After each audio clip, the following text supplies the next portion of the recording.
Yeah, yeah. So the recording has started now. Thank you so much, Okeke. And previously we have our head of the goats, the head of the community goats, moderating the section, and likewise, Okeke. Thank you so much. I'm very sorry for joining late today. I'm very sorry for joining late today. Due to some specific reasons and network. Yeah, MTN network has been very, very bad since yesterday. And then, so let me attend to some questions over here. So I think I can't see any questions again. So, yeah, Chris Service was saying something. So before I proceed, um, on Thursday, we went for our International Women's Day on Thursday at CMS Girls Grammar School. Yeah, so I know not everyone will be able to attend, not everyone will be able to join.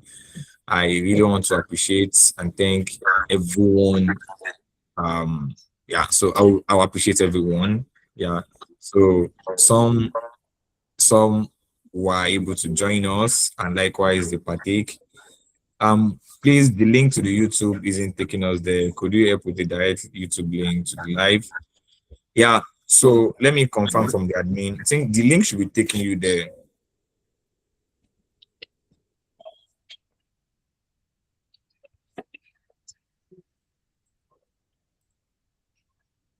Yeah, hello? Hello, Mason is saying 5,000 Abi. Yeah, I'm to go. Yeah, okay. So okay, let me try getting the YouTube link again.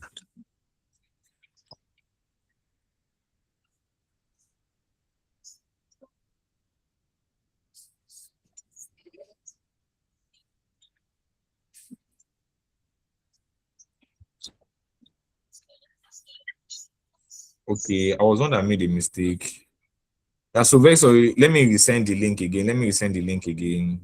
I was one that made a mistake pertaining to this link.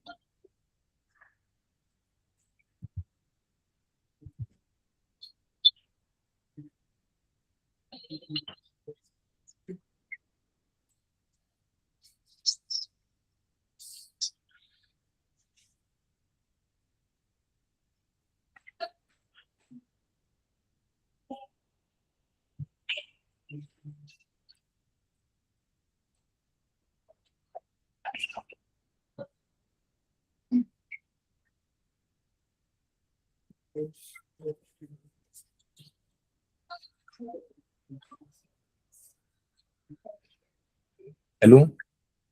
Ma? Yeah, it's about the shit on my queen. It's about shit on my queen.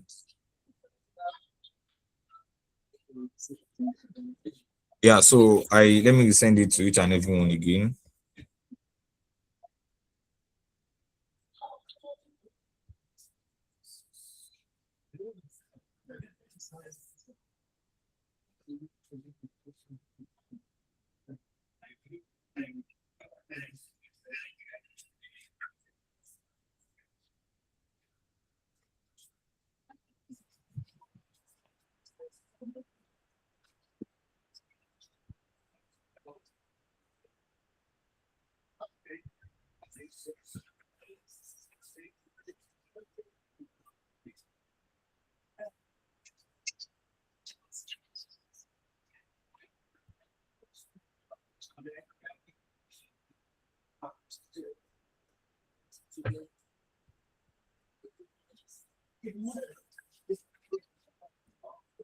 Yeah, so I have resent it again. Let me copy it over here.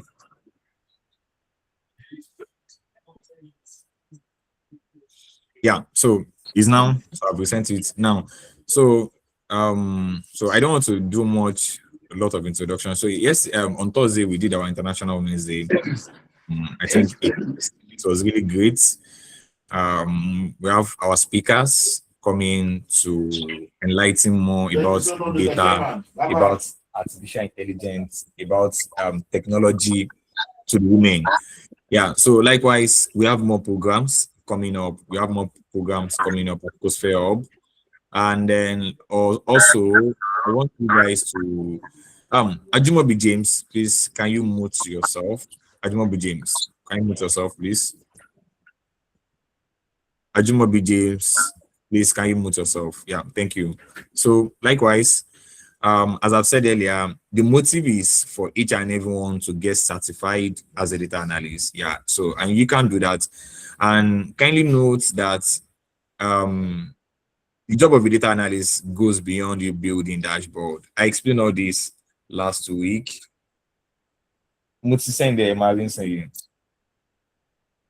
Yeah, so I explained all this last week. The job of a data analyst goes beyond building dashboard. So we are going to do some review of what we did.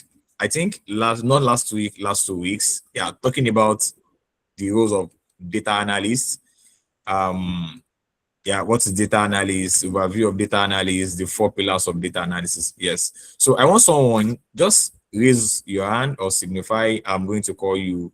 What are the 4 pillars? Who can give and explain the 4 pillars of data analysis? Yes. The 4 pillars of data analysis.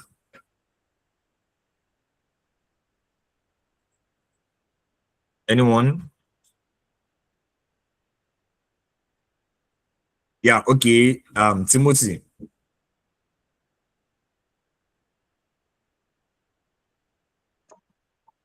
Okay, good evening, sir. Yeah, good evening. Okay, the 4 pillars of data analytics are the descriptive analysis, which explain what happened. It analyze historical data. We have the diagnostic analysis, which describe why it happened, which is the causes. Then we have the predictive analysis, which is a futuristic analysis, which describe what will likely happen. And the last one is the prescriptive analysis, which describe what should be done, which is the action to be taken. Yeah, I think you give an in-depth explanation. Thank you so much, Timothy. Yeah, Kabiru, yeah. Can you give a scenario using a company scenario to explain about the 4 pillars of data analysis? I told you earlier that the shareholders of a company are not they're after the profits, right? And then they need to see the analysis and the performance of the company. You can show that by your dashboard, and not all board of directors or the shareholders we have access to or we have that time checking your full dashboard. The most important thing is your presentation. How are you going to present your analysis? And then I think I told you guys that is the final phase of a data analysis. Yeah, so yeah, anyone who can give an organization scenario pertaining to the 4 pillars of data analysis. Pertaining to the 4 pillars of data analysis. Anyone? Yeah, Curtis. Yes, Curtis. Yes. All right. Thank you so much. Yeah. So I'm very trying. sorry, Curtis. Sorry, you're from which Yeah, country?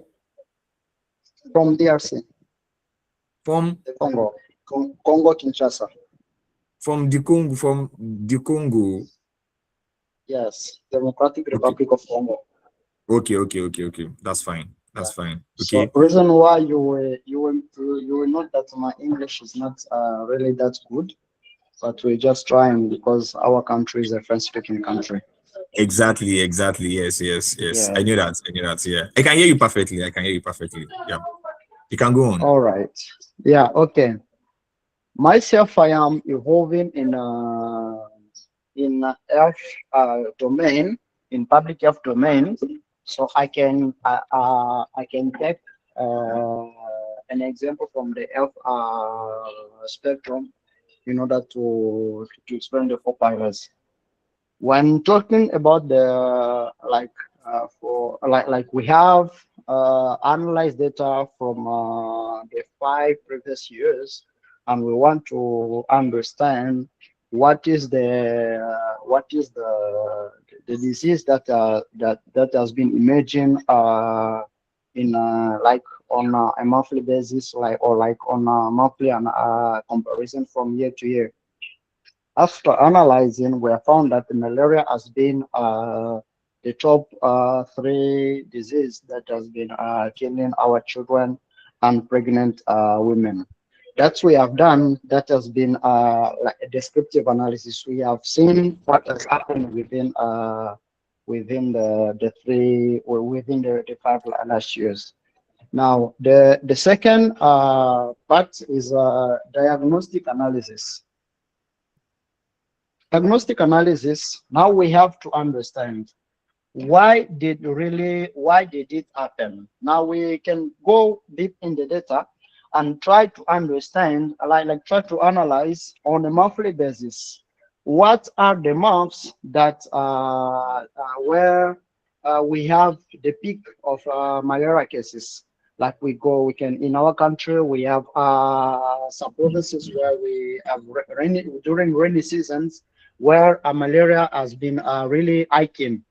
Then we can say, okay, this happened because of the rain. When it's raining, mosquitoes are developing too much, and we can say, okay, so because of mosquitoes, we have mosquito have been the rain have caused the proliferation of mosquitoes, and mosquitoes have been biting people, and now given that children and under 5 and pregnant women, their human is very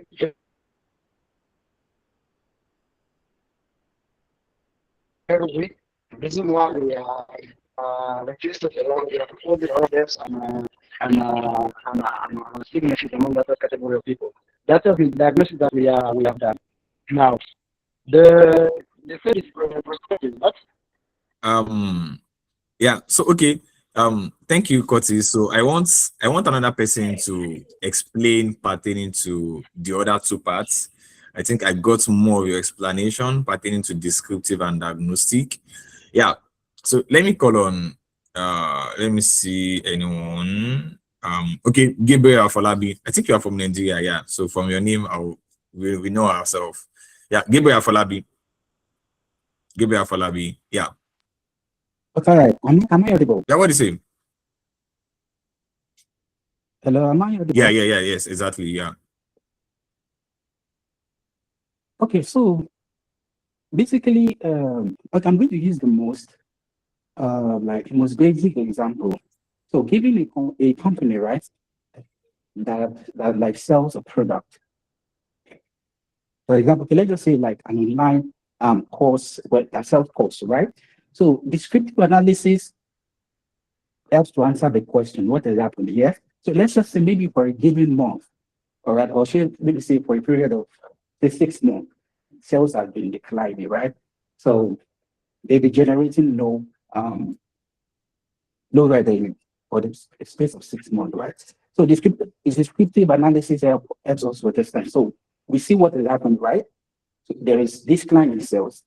The diagnostic analytic that helps us to answer why the event happened. So now that there is decline in sales, we want to find out why has this happened, right? So we try to find out what has happened by using the findings from the descriptive analysis to to discuss or to find out the cause of this event. And then predictive analysis that helps us answer the question. Now, what will happen? Okay, now that the sales has been declining for the period of 6 months, going forward, what is going to happen? What technique are we going to use? You understand? In length, such as like a regression analysis, for example, to predict what is going to happen next. And then the prescriptive analysis now that answers the question. Now that sales is declining, now what are we going to do about it in order to stop this from happening? So the prescriptive analysis helps us to find out what action should be taken in order to to achieve the goal and target, which is of course to stop the decline in sales and to make sure that sales going forward, sales increases. Thank you. Yeah, so thank you so much, Curtis, Atinuke, and Gabriel. Yeah, you guys are now reasoning as a data analyst now. Guys, you're not using as a data analyst, which is the most important thing. Don't forget, as a data analyst, what comes to your mindset is only building dashboard. It goes beyond building dashboard, like we said earlier. Victoria, please kindly mute yourself. Now, you need to always incorporate solving business problem, right? From the 4 pillars of analysis, you must always incorporate the 4 pillars of analysis for the 4 pillars of data analysis into your dashboard. Why did it happen? What will likely happen in the future? And what are the solutions that you are going to use to solve it in order to solve that problem? Yeah. So likewise, we also talk about, so I think I'm not going to ask any more question again. So we talk about what are the core tasks of a data analyst. We have a data analyst prepare data, a data analyst model data, a data analyst visualize data, data analyst analyze data and manage data. So likewise, we also talk about the data flow journey, right? From the software engineer to DevOps to data engineer, data analyst, and the likes. So we also talk about the key component of Power BI. Don't forget, the key component of Power BI, you always see it in your Microsoft Power BI PL300 exam. Likewise, the streamline flow. You need to know the streamline flow of Microsoft Power BI. Now, so anyone, when talking of semantic model, guys, what's a semantic model? Anyone, when talking of semantic model, what's a semantic model? Yeah, we have 2 building blocks of Power BI. We have the semantic model and the visualization. Guys, what's a semantic model? Yeah, Moses, Noah, Moses. Yeah, good evening. Yeah, so semantic models, it basically includes the tables and their relationships, the data in the table, kind of connections they have that describes the data. Okay, I will accept that. You are right. Okay, Kisley. Yeah, Kisley Chuku, you can answer that as well. Okay, when we talk about semantic models, what we simply mean is all data that are connected, including your calculated column, the DAX, and your data modeling. Okay, no, you can leave it. Yeah, so thank you so much. Don't forget. Okay, thanks, sir. So don't forget, I said we have 2 building blocks of semantic model. We have the semantic model. We have 2 building blocks of Power BI, the semantic model and the visualization. Yeah, so that is exactly where we stopped last week. Likewise, I emphasize more on your LinkedIn, guys. So I can see that each and every one have been working on your LinkedIn. So I've always been emphasizing on your LinkedIn, and then I will up to now, I think you guys don't know the power of LinkedIn yet. LinkedIn is very, very powerful. And I said the only point you see me on Instagram or the only point you see me on Facebook is 2 things: either going to watch Fabrizio news or going to watch any football news. Guys, LinkedIn is very, very powerful. LinkedIn, you can easily connect to each and anyone on LinkedIn. You can easily get any consulting roles or any. So please, I want each and everyone, please kindly take your LinkedIn very, very essential. It's very, very important. So thank you for that. So let me share my screen. So today, we will be doing getting data from different sources. So we can get data from different sources. Yeah, so let me share my screen. Yeah, so my screen is sharing now. Yeah, so we will be doing connecting to data, right? In Microsoft Power BI, before you start analyzing, the first thing is that you need to know the right data that you are connecting to. Before you start analyzing any data, you need to know the right of data that you are connecting to. Now, we have different form of data. Guys, we have different form of data. Different form of data exists in Microsoft Power BI, right? So let's say that you are working for a company where you require to build Microsoft Power BI reports, and their data reside. They have data in different database. They have data in different files, guys. So you need to be able to differentiate where you are able to, which data are you going to ingest into your Microsoft Power BI, right? Which data source are you going to make use of? Is always very, very important, right? So all in over this, we'll be identifying how to connect to data source, likewise storage model, how to fix performance issues, how to resolve data model. So likewise, tomorrow I will teach you guys on how to write a technical blog. Guys, I will teach you guys on how to write a technical blog. And likewise, there's something I will need to tell you guys. So let me open it. So there's a company called Andela. Yeah, so you guys, if you know Andela, kindly signify. Guys, if you know Andela, kindly signify. Yeah, so Modena, thank you, Obadia. So Andela is a talent pool company where they recruit professionals. Guys, now let me show you something and let me tell you the importance of technical blogs. Let me show you the importance of technical blogs. Yeah. Okay.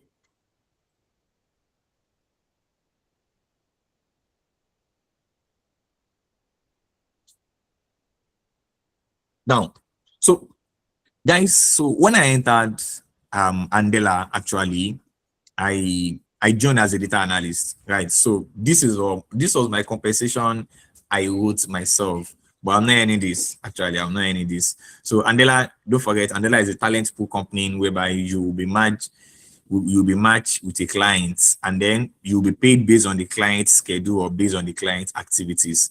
So guys, now let me tell you something, guys. And one of the most important thing is that they don't accept any kind of certification, and then most of the time I don't recommend. Please, can you see my screen, guys? Can you see my screen? Can you see my screen? No, I can't. Oh, let me stop sharing. Let me stop sharing then.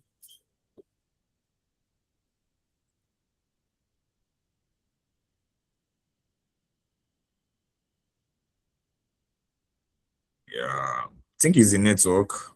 I was sharing my screen well before. Don't know.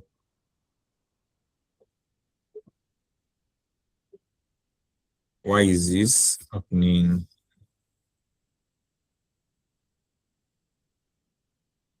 I'm trying to navigate this. Don't know why this.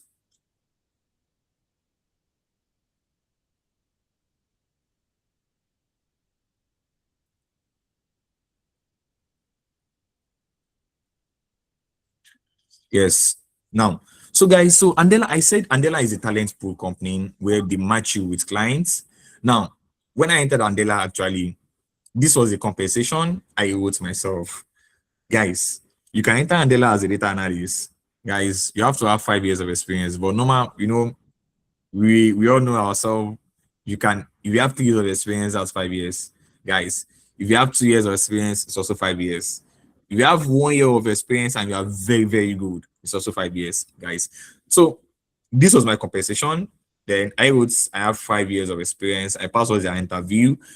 Likewise, you need to have recognized certificate. And let me tell you the reason why I don't like all those data camp. They don't accept data camp. Data camp certificates are just used to improve yourself. Data camp certificates and some other certificates like the Google Analytics are just there for you to improve yourself. They are not well recognized, right? They are not well recognized. So most of these recognized certificates are the Microsoft, the AWS, the GCP, guys. So I have all these certificates. Now, how was I able to meet all the requirements? I met all the requirements via my blogs, my technical blogs. Can you see? I go to a blog, I go to technical blog or technical projects on building blocks of the cloud, how to create and secure an Azure storage account. So tomorrow I'll be teaching you guys on how to write a technical blog. So the technical blog, you will explain a scenario pertaining to getting data from different sources, which is very, very important, guys. So But now I currently work as a DevOps engineering. I'm not as a data analyst, guys. So I showed all my technical blog. All these projects, they are not currently for me. Actually, they are for my students, so I have to use it, right? So I showed all my technical projects, right? All my projects, then Netflix, my Excel, my Power BI, then likewise all my technical guys. So most times, this is one of the reasons why I do emphasize lots more on lots more on your technical projects, on your LinkedIn. They are very, very much important, guys. They are very, very much important. So that's why if I give you assignments, I ask you go and post on LinkedIn, right? As I'm posting on LinkedIn, you don't know, a recruiter can message you for a consulting role. A recruiter can message you for a consulting role, right? So please, tomorrow ensure you don't miss this class.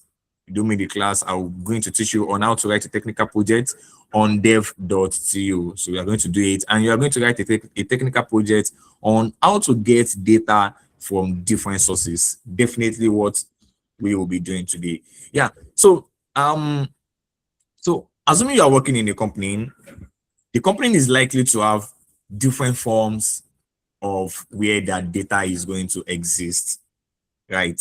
The company is going to have their different forms where their data is going to exist.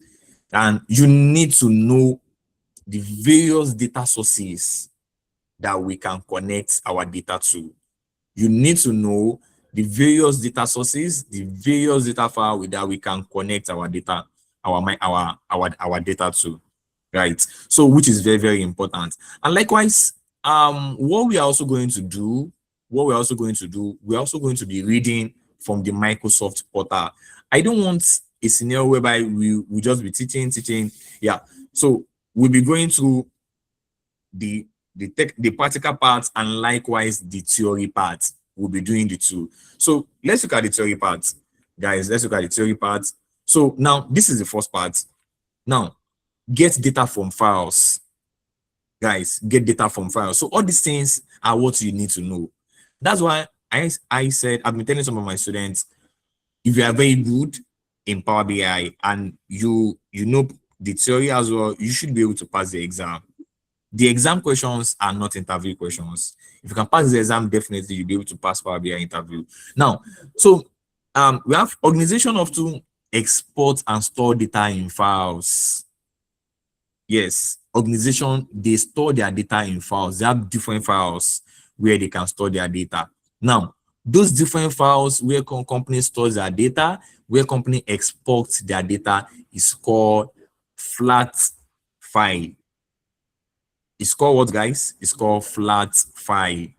So now in the flat file, a flat file can have different data. It's just like a folder, guys. It's just like a folder. So in that folder, organization company's data exists in that flat file, right? Company's data exists in that flat file. So in that flat files, we can have CSV, we can have text or CSV, the text files, we can have CSV files, we can have JSON files, we can have PDF files, we can have different files. So a place where company stores and exports that data is called flat file, right? So it's called flat files. Now we have 4 different flat file location where a company can easily get their data from. Now let's assume you are working, on your personal computer. If you want to save a file, you save it in a folder, right? Likewise, the same thing for a company to store their data and always make use of that data at any point in time. There will be a specific location where the company will be able to save that files and likewise export it whenever they want to make use of it. And we have 4. The first one, we have the local. The second one, we have the OneDrive for business. The third one, we have the OneDrive personal. And the fourth one, we have the SharePoint, which is the team site. Now, what is local? Now, the local one is just like your personal computer, guys. Now, when you have a file, let's assume you download the file online. That file We get it. alone, who is it? Ayomikun, please kindly mute yourself. Ayomikun, please kindly mute yourself. Now, guys, okay, let me extend this a bit. Now, guys, so now when you download the file online, the file is going and is saving directly into your personal computer. Guys, it's saving into your what, guys? The personal computer. That personal computer is called your local file. That's for your local file. Now, you can easily now, so if you want to if you go onto Power BI to get it out, please can you see my screen? Is my screen showing? Please, at any point my screen is not showing, please can you see? I can't see. Yes, it is showing now, just now. Okay, let me share It has again. stopped again. Yeah, don't worry, I will share it again. It's a network actually.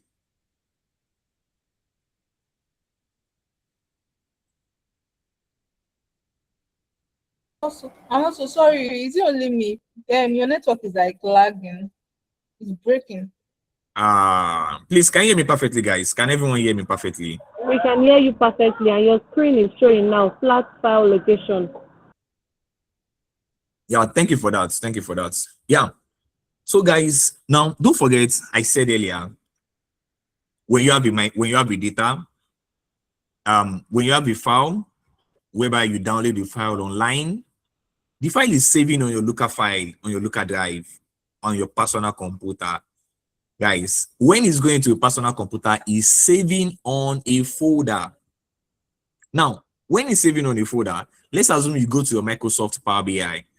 Guys, you save it on a local file. You want to get data from your local file to Microsoft Power BI. Let's assume you have gotten that data, you already built your project, you lost that Power BI project, you can't find it again on your Power BI project. Now, can anyone tell me, can you retrieve that project back? Can anyone tell me? Can you retrieve that project back? Don't forget, your file, your data set was actually gotten from your local file. Can anyone tell me? Can you retrieve that project back? Anyone? You can't retrieve the project back, but you can just have access to the file the way you've downloaded it. Yes. Okay. Yeah. So because of time, I'm going to explain now. Thank you, Ayomide. Yeah. So you can't retrieve that project back. The reason why you can't retrieve that project back is because if you see what is up here, you can import data from a local file into Power BI. The Power BI file is not moved into Power BI and a link is not remain in it. So that means any data or any data sets you are moving or exporting from your local file to Power BI is not automatically being saved in Power BI. Why? Because your Power BI, your local file is not connected to your local file is not connected to the Power BI. Right. So normally, when you have your data on your Power BI is supposed to automatically save it on your Power BI. It's going to save it, irrespective of you still have that file. Irrespective of you still have it, your Power BI still exists on your local file. But when Power BI does not exist on your local file again, you don't have that data set again, guys. So your local file, look at what we have here. Accordingly, changes to the original file exist, aren't reflected in Power BI. Yes. Now, when you have a file, don't forget on your local file, your data set exists on your local file. You made changes. You made the changes to that file or that data set on your local file. That means the data set on your laptop, you made the changes to it. And you have already built a dashboard with that data set you have exported from your local file to the Power BI. You've built an analysis and a dashboard with it. And then after on, you made the changes to the data set. The data set will not automatically be reflected in the Power BI because the local data you imported into Power BI does not change. Right. So that is what individuals have been doing. And that is what you guys have been doing because you don't have access to OneDrive or SharePoint. So when you save data or when you import data from a local file into Power BI, it is not automatically being synced. It is not automatically being saved into Power BI. So that is for local file. So local file are for individual, whereby you save your Power BI project on your local file, and it is not automatically being synced into what? Into your Power BI. Any changes being made to your data set does not reflect onto your Power BI. Right. Now, the second one is OneDrive for Business. Right. What's OneDrive for Business? Now, you all know what OneDrive is. Don't forget that we have OneDrive. OneDrive is just like a cloud service, a cloud storage. Right. Let's assume you have a project that you want to save it for the next 5 years. You want to save it for next 3 years. You want to save it for next 2 years. So I'm going to explain OneDrive for Business and OneDrive Personal. OneDrive for Business and OneDrive Personal are the same. So let's assume that you have a project that you want to save for next 5 years, or you have an important file that you want to store in the cloud. Don't forget, your Google Drive is a cloud. So you can store your file on your Google Drive. And at any point in time, you can always retrieve it. Unlike your local file, whereby if you don't have access to that laptop again, you cannot have that data set again. But if you have access to your OneDrive, you always get back that data set. So your OneDrive for Business, you can pull data from your OneDrive for Business and OneDrive Personal into Power BI. And it is said here, the most effective way of getting data, of storing data for an organization is OneDrive for Business, because it's automatically sync. It is automatically saving into your what, guys? It's automatically saving and sync into your Power BI. So any changes you made directly, anything is you are doing directly into your data set is automatically reflecting in your dashboard. It's automatically reflecting in your Power BI, unlike your local file. Don't forget, your data set is stored on your laptop, unlike whereby your data set is stored on OneDrive. And I said OneDrive is a cloud storage. Guys, Power BI is also a cloud storage. Don't forget, Power BI is also a cloud storage. So any data set boom pull from your OneDrive for Business into Power BI will automatically be synced. And then any changes you make, irrespective from the semantic model, from the report, from the data model, from the dashboard, will automatically be updated in Power BI. And this is the exact one which companies have been using. Guys, likewise, we also have OneDrive for Business. You can also have OneDrive personally. Guys, for example, now, whenever I have any consulting role now, or whenever I have any personal projects, I do make use of OneDrive. When I see that this personal project is very, very much important, I need to always retrieve it in next week, maybe few months time, 3 months or 5 months. I save everything. Now, guys, your OneDrive is also like a Google Drive. Guys, don't forget, when you save something, guys, you can there was a time I saw one of my projects for the last 3 years. I saw it on my Google Drive. That is what Google Drive is for you. So if you make any changes after you pull in your data from your OneDrive for Business or your OneDrive Personal, and then you upload or you export to Power BI, any changes you are making afterward will automatically be updated. Guys, will automatically be updated. So the OneDrive for Personal and the OneDrive for Business, they are similar. They are the same thing.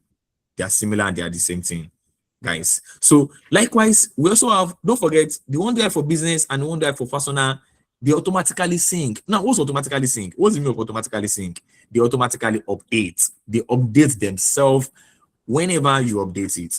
So let me charge my laptop.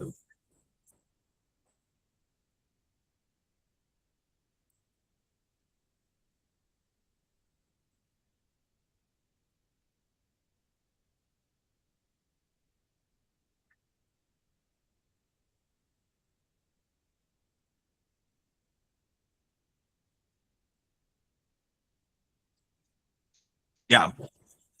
So so now what's the meaning of they're automatically being synced, guys? So now in an organization, now let me give you a sales company as an example. Now let's assume that in a sales company, they make sales every day and they need to store their project. And likewise, don't forget, they can have a data analyst that will be analyzing their sales performance, number of sales they have in each day. Guys, don't forget, in the specific month, I've seen a scenario like that, and that's why a data analyst, you must always have experience of different fields. And don't always limit yourself to only data analysis alone. You can work as a health analyst. You can, yeah, I have one of my boss. He works as a health analyst with a US company. Guys, the most important thing, always relate all your scenarios and experience with others as well. Now, let's assume you work in a sales company. Now, sales exists every day. Transaction exists every day. Now, you have imported the data from the as at the beginning of the month to Power BI for you to be showing dashboard, for you to be showing KPIs. Now, as the company is making sales every day, you don't have to be importing every time. You don't have to be importing every time. Don't forget, the best way for you to be making changes, for changes to be effective. Now, what will the data analyst do in that scenario? A data analyst would build the normal dashboard. Data analyst will build the KPIs, will build each and all necessary things. But what will happen when the sales associates or any data entry, when they add any changes, when they update the data set, automatically the KPIs in the dashboard or in the Power BI is also going to automatically change itself. Guys, it's automatically going to change itself. And that is why most companies make use of OneDrive for business or personal, they make use of OneDrive personal. Guys, so likewise, we have SharePoint. Now, SharePoint is like a URL.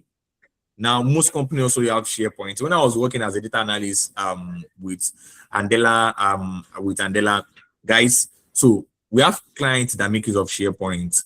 So SharePoint is also similar. It's also similar to OneDrive. So under SharePoint, don't forget that under Google Drive, when you are saving your project on Google Drive, you are going to get a what? Guys, I also want to answer this. When you are saving your project on Google Drive, what are you going to get? Anyone? What are you going to get? Let's assume you want to send something after storing your project or after storing something on Google Drive. You are going to get something afterward. Anyone? Okay, Fubara. A link. Thank you. Yeah, so you will get a link to a URL. Thank you. You get a URL. Thank you. That is exactly is the same thing with SharePoint. Guys, it's the same thing with SharePoint. Can you see what we have here? You can specify a URL or connect to the root folder. So SharePoint specifically makes use of URL the same way OneDrive for personal and OneDrive for business makes use of URL. Guys, so this is the difference between your flat file location. For your local file doesn't automatically sync. Guys, you can try it. You can try it. Whenever you are building a dashboard from your local file of which you imported that file from your personal laptop to your Power BI, if you make any changes, it's not going to sync. But if it's from OneDrive, it's automatically going to sync when you update the file, guys. So I think are we good to go, guys? Are we good to go? Can I slow down? Are we good to go? Yeah, thank you. So likewise, we have how to connect to data in a file, guys. So I'm going to go to the technical project. So we can connect to different data in the files. We can connect to and likewise, we're also going to talk about how to change different data sources. So let me directly go to my Power BI and share my full screen now.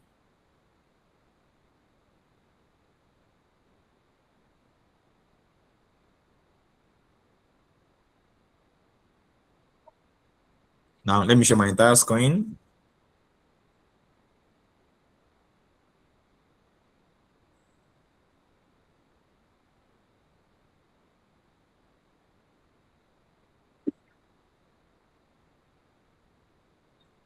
Yeah. So I think I'm sharing my entire screen now. Can you see it perfectly, guys? Can you see my screen, guys? Yes, we can. Yeah, Yes, thank we you. can. Now, Yes. yeah, I'm on the Microsoft Power BI. I'm on the Microsoft Power BI now, guys. So this is Microsoft Power BI, and I assume not everyone is a beginner pertaining to the Microsoft Power BI. Now, how can you connect to your data? Now, whenever you want to connect to your data, whenever you log in or you open your Microsoft Power BI, this is exactly what's going to open. Now, all these files here are called recent file. Now, guys, now look at our location. Now, who can explain from what I explained earlier? Who can explain all these projects to me? Who can explain all these projects to me? Anyone who can explain where this location of all these projects, where is it coming from? Anyone? Let me see someone. Where is it coming from? Anyone? So the location, I can't see your screen again. Okay, I'm coming. Let me see. Just From the local. Lawan. I can't see your screen again. Don't worry, I'll start removing people that are disturbing us. Yeah. Okay. Now, okay, this is it. So where is the location? From the flat file location I explained earlier, from the local file to the OneDrive for business, OneDrive personal. We have various locations, so it's basically from your computer, the downloads, then the project itself. But generally, which type of local file and which type of file it is? Which type of flat downloaded file? Local. Thank you, local file. Thank you, local file. Exactly. Don't worry, I already said the answer myself. Now, guys, so if I delete this Power BI on my laptop, I won't have access to all this again. Guys, I've done more than 20 projects of which I don't have access to them again. Why? Because everything was saved on my local file. Everything was saved on my local file. Likewise, everything was my data set was directly for my local file. Guys, assuming it is saved on my OneDrive for business, or assuming it is saved on OneDrive for personal. Likewise, if I open this project, guys, let me open this project. Now, if I open this project was directly for my OneDrive for my local file. So any changes being made to this data set will not automatically be synced. Any changes being made to that file will not automatically be synced. But whenever I am assuming it is from OneDrive for business or OneDrive for personal, it's going to automatically update itself. Don't forget, guys, these are what we do every day. You need to know this, guys. So while working with Andela, I was matched with the client of which it's related to transaction. So we had to be updating the data entry at the organization had to be updating. So whenever it is updating, I don't need to be building dashboard every time again. Automatically, it is updating the KPI itself for my DAX, for my calculation I've done. Guys, that means automatically it is updating itself. Right. So that's that. Likewise, so let's go directly to what we have for today. Now, how can we, don't forget I said when you open your Power BI, this is exactly what you are going to meet, and this is exactly what you are going to see. Now, what are you going to do? Click on blank reports. Click on blank reports. Now, from your blank reports, guys, I'm going to explain more pertaining to all this data visualization where we can get there. But the first thing is you always ensure you import your data. Guys, how can we import our data? You have to come here. Now we have file, we have home, we have insert, we have modeling, we have view, we have optimize, also have help. Now you come to home. Now under home, you see the get data. Under this get data, we have different common data sources whereby you can connect your data. We have different common data sources, right? So let me click on more. Let me see if my screen is still showing. Yeah, perfect. It's still showing. Yeah, it's still showing. Yeah. So so it's loading now, guys. Now, so we have different data sources whereby you can connect your data to on Microsoft Power BI. We have the file, we have the database, we have the Microsoft Fabric, we have the Power Platform, we have the Azure, we have the online service, we have the order, guys. And let me tell you something. Power BI goes beyond you learning Power BI. If you want to focus only on Power BI, you'll be a Power BI developer. By God's grace, I think, okay, next month we are doing a certificate, a Microsoft certificate on apply skills for cloud storage. So if you are interested in cloud, that means it's a physical location actually, but it's free. So if you want to join, if you want to come, April, I think the date is April 18, but we are going to communicate it. So guys, you can be a Power BI developer, right? So I'm supposed to show the chart. I have one of my friends, she got a Power BI developer job from United States, working remotely, and which is Power BI developer. So as a Power BI developer, you need to know about Azure, guys. You need to know about all this Azure blob storage, Azure table storage, and we are doing, by God's grace, next month we are dealing with Azure blob storage, which is cloud storage. That's what we are doing. That's our focus. Don't forget, every month we have focus. Our focus for April is cloud storage. So if you're interested, you can join us then. Now, how can we get file? Under file, you can get data from file. We have Excel workbook, we have the text or CSV, we have the XML, we have the JSON, we have the folder, the PFD, the PDF, the PowerPoint, the SharePoint folder. Now, let me tell you something. It's not everything company makes use of, guys. It's not everything company makes use of.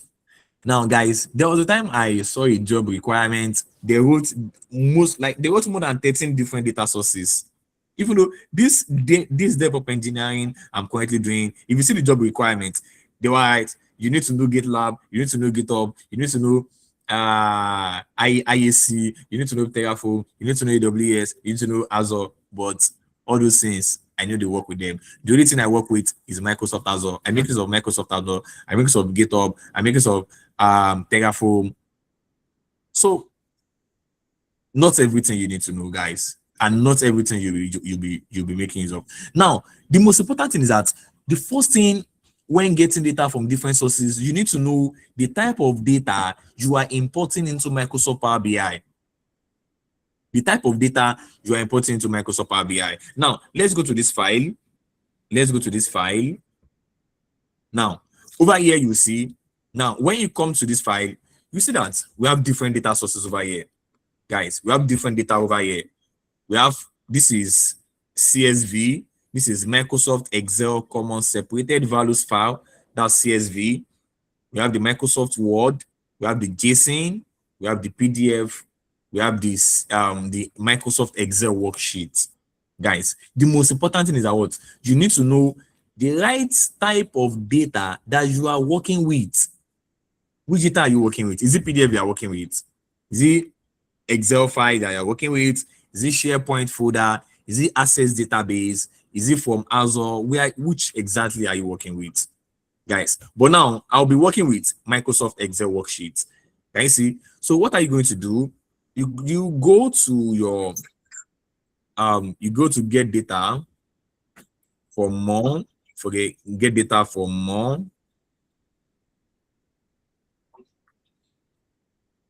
Wait.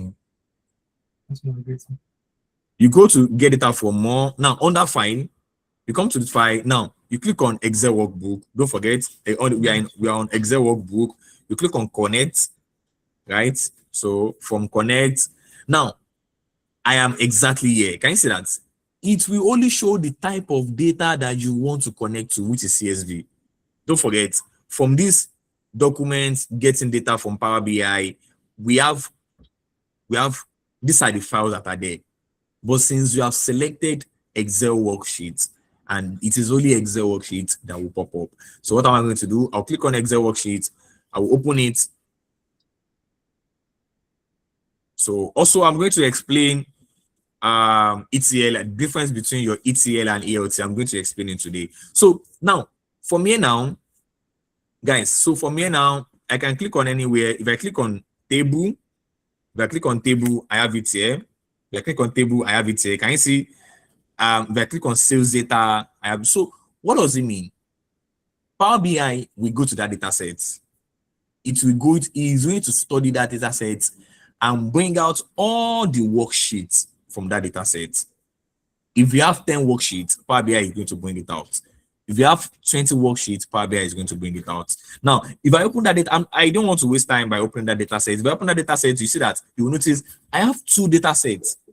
I have two worksheets from that data set. I have table one, and I have sales data. So if I click on sales data, it's going to automatically pop up. If I click on table one, it's going to automatically pop up. So if I click on sales data, I will just click on it, and then I have two things: load and transform. Now, let me use this instance to explain the difference between ETL, so that I'll be explaining it then. I will know that I'm not coming there under ETL again. Now,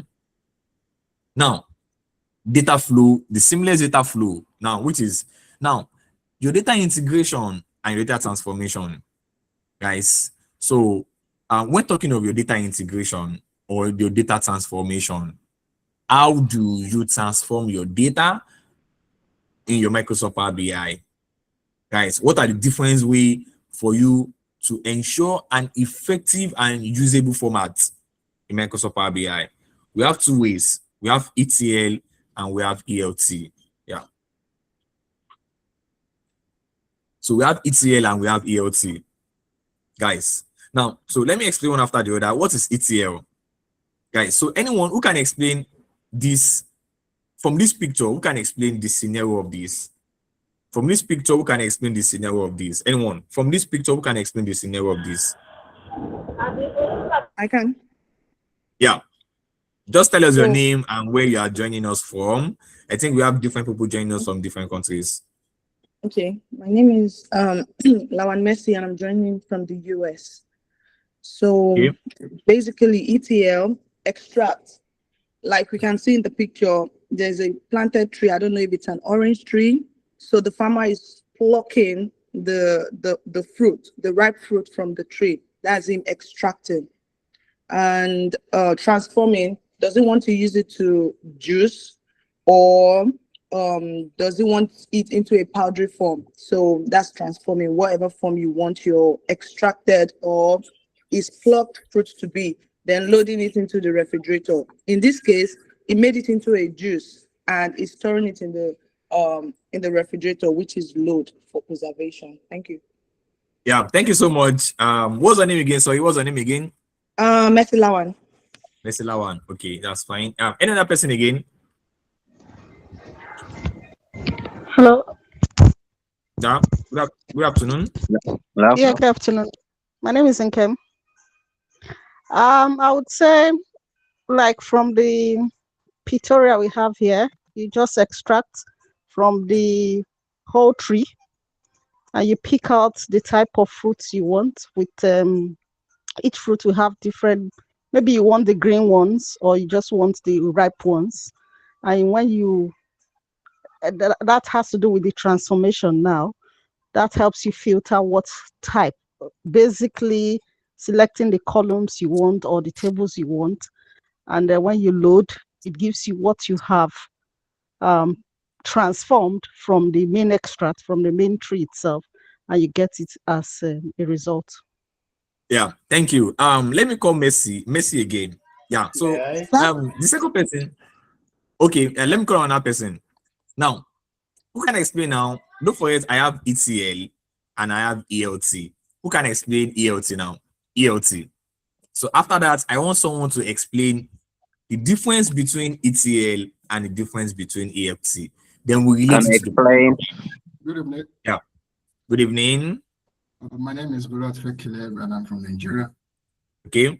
So from the picture shown here, the extract mean taking it from the source, from the tree, and loading it maybe in the shelf, or maybe, for example, now putting it in category, maybe in a Z.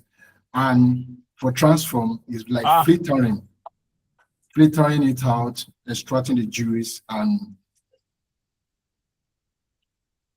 getting the juice out of the orange.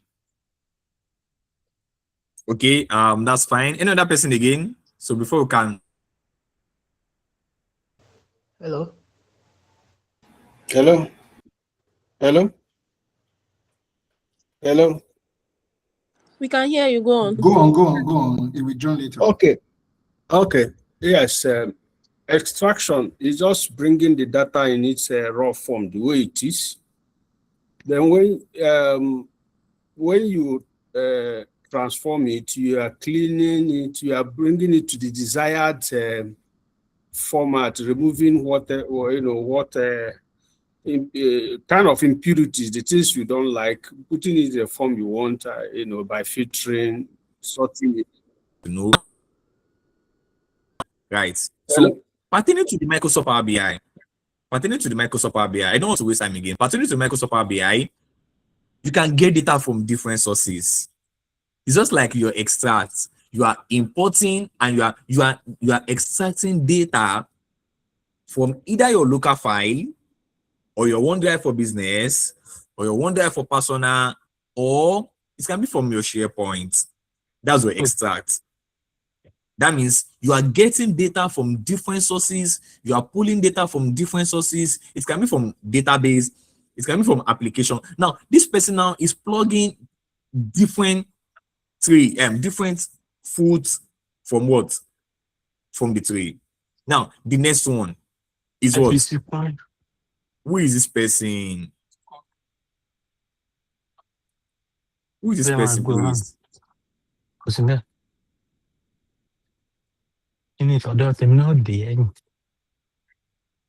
Ayomide, please kindly mute yourself. Ayomide, please kindly mute yourself.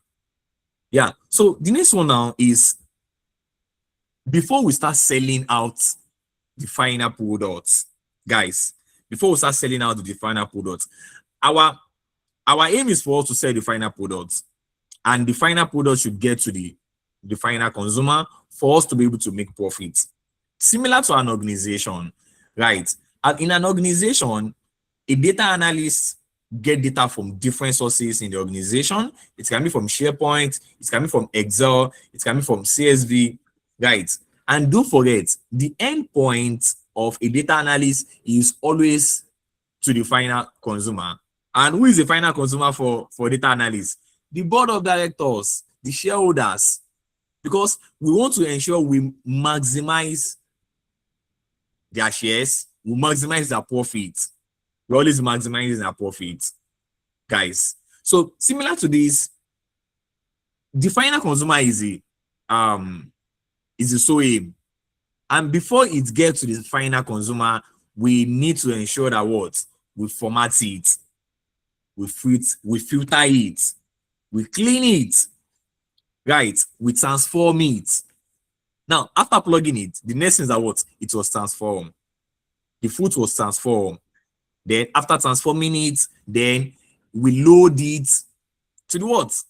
To the location. Now, quite different from this. The ELT. Now, after plugging your data or after ingesting your data from different sources, the next thing is what? You just load them. You just load them to your location. Then it is the final consumer that will have to be transforming it themselves. Right. So now in your Microsoft Power BI, now look at this. In your Microsoft Power BI, now I have load and transform. Don't forget, I have done the E part. Guys, what is the E part? Extract data. Now let me cancel this again. Now, if I come here, if I click on Excel workbook, what I'm doing is what I'm extracting, which is the E. Now it remains the T and the L, which is the transform and your load. There are two things. If you transform your data, that means before making your dashboard, before making your analysis, you want to format your data, you want to shape your data, you want to clean your data, you want to do all necessary information and all necessary cleaning before loading it to the Microsoft Power BI, which is your transform, which is E, T, and L. The first thing is E. If I click on this place now, which is E. Now, if I click on transform, it will take me to Power Query. And what does Power Query mean? Power Query is a transformation tool where you can clean your data, you can transform your data, you can ship your data. Then from Power Query, then we load it to where? To Microsoft Power BI. That is the final part where we cannot design our dashboard. But if I automatically load it, now let's try it. Now, don't forget, I've done the E. Let me come here. Let me click on the L. So the L is loading. I'm sorry, the T is loading. I click on the T. So the T is loading, which is a transform. Can you see where we are now? We are on the Power Query. And what is Power Query? Power Query is a transformation tool where you can clean your data, can transform your data. So over here now, I want to shape my data. I want to transform my data. I want to shape my data, right? I want to profile my data. I want to check all necessary errors in my data before loading it. Now, let's assume that, you have done all necessary corrections, all necessary errors from this. The next thing is what? You come here and click on what? Apply. If you click on apply, it means you are loading this clean data you have done. You are loading it to Power BI, which is your ETL, guys, which is your ETL. Now, let me close this.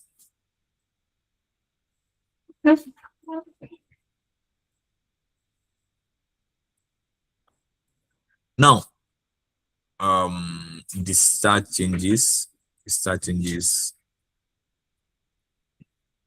Don't mind Power BI. Power BI is always hanging a lot. Power BI is always hanging a lot. Scarred. Power BI is always hanging a lot.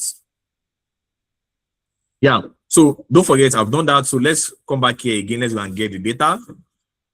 Come here, Excel workbook. I'll click over here, open. Now, let us now do ELT. What does ELT means? ELT means you extract your data. After extracting it, you are not even after transforming or shaping anything. You just load it. And if you load it, where is it going to? It's going to your Power BI. Let me click on L here.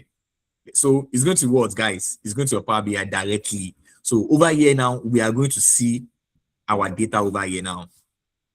So over here now, if I click on this place, after evaluating, you see your data over here. So it is in this Power BI you will now start cleaning your data, guys. Now, most data engineering, they make use of ELT. Some data engineering, they make use of, they also make use of ELT. But most data analysts, they all make use of ETL, guys. Data analysts prefer ETL a lot because cleaning your data, let me apply changes, or let me disregard changes. So these are the errors you'll be seeing when you are in your Power BI.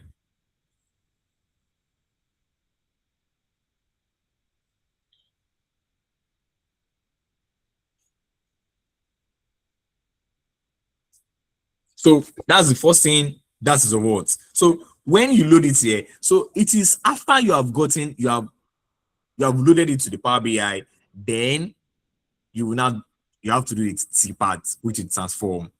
You start cleaning your data, which is not always very easy, right? So that has to do with what, guys? The ETL and the ELT. So I think we have done on how to get data from Excel.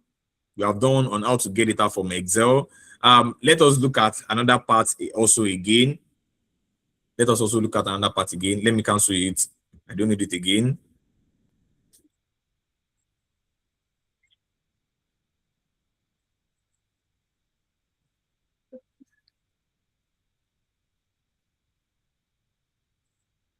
Now, so I think getting data from Excel is very easy. So let's go to CSV. So getting data from text or CSV is similar to Microsoft Excel. Getting data from text or CSV is similar to Microsoft Excel, right? So let's do that. Then we get to other forms of getting it. So I'll come here, text or CSV, I'll connect. So from your local file, it will only specify your CSV for you. I'll come here, open, right? So you are going to see your text or your CSV. Then the next thing you can, so you come here. So is it that you want to load it? Don't forget. So in this data set now, we only have just one sheet. So is it that you want to load it to Power BI or you want to transform it to your Power Query, any of the two, guys. So this is getting data from your text or CSV. So getting data from Excel is similar to getting data from your text or CSV. Now, so the next one, sorry guys, so next one, let's so let us also go in PDF. So we are still on the file. Let's get data from PDF. Now, what are we going to do? Click on PDF, you connect. PDF, you connect. So we have PDF data sets here. We have PDF data sets here. So you click on this place, PDF data sets, you click on it. So likewise, you can have data from your PDF as well. Guys, you can connect data from your PDF if your PDF is available. So I've gotten data from PDF before, of which we have to transform. We have to ensure that it is being transformed before we load it. So that means in this place now we have two tables from this PDF. So if I click on the page one, you see the page one. This is the page one. Can you see this is the page one? Don't forget that this is the importance of, and this is the essence of ensuring that you transform. This is the essence of ETL, because I have null. So before you load that your null to your Power BI, you need to use the transformation tool, which is the Power Query, to edit and format your data and transform your data, right? So I can click on transform here, and likewise I can choose the both together. So I have this second data. Can you see that? Can you see you can get data from PDF as well. You can get data from Excel. We have done Microsoft Excel. We have done text or CSV. You can get data from PDF. So let's also look at different format of getting data as well. So I'll come to more. Let's see another format of getting data as well. So let's see. We are still on. Now, you can also get data from JSON format. Now, guys, you can also get data from JSON format. And what is the meaning of JSON format? Now, what's the meaning of JSON format? Now, let's read from this side. Let's see from JSON format. Now, JSON format is an unstructured data, guys. JSON format is an unstructured data. Let me bring an example here. Now, JSON format is an unstructured data. Now, we have three types of data. Now, we have structured data, we have unstructured data, and we have semi-structured data. Right. So JSON format can be a structured unstructured data, and likewise we can also, some people also classify it as semi-structured data. Now, what is example of JSON format? Now let me show you an example of JSON format. So if I come here and I click on JSON format, you see the sample of that, you see the example of that JSON format. Now let's assume that I want to we have sales in an organization, right? And those, let's assume, let's make a sales in an organization. We have name, so we have customer name, guys. So you write customer name. No, this is not the format. It's always in this format. Yeah. So you come here. Let me see it here. Exactly. So this is a sample. So this is a sample of, guys. So this is a sample of JSON format. That is, each customer have their own file. Each customer have their own information. It stores data based on customer information. Now, this data now is being extracted out by data engineering. It is a duty of data engineering to extract all this type of data from the pipeline, from the data pipeline, guys. So an example is this. We can just have come here, you write customer data, right? So you come here, you write customer name,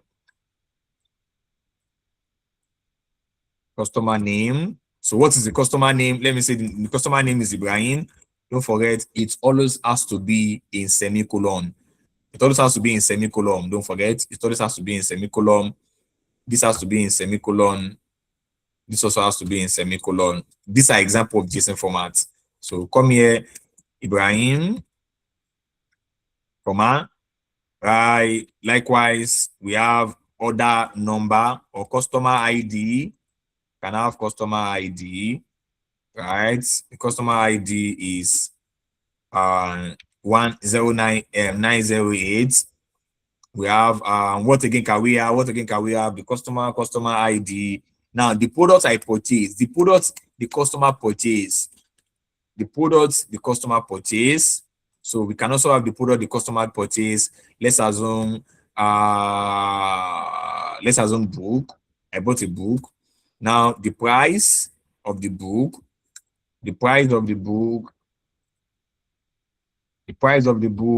I have so let's assume 17,000. There won't be any comma, guys. So this is everything. So I'll come here. So this is another data. So likewise, I can also have another person's data. So this is where JSON format store data. So over here, I'll have comma, guys. So customer name will not be Sodi. The ID 909. What did he buy? He bought shoes at what price? At 21,000.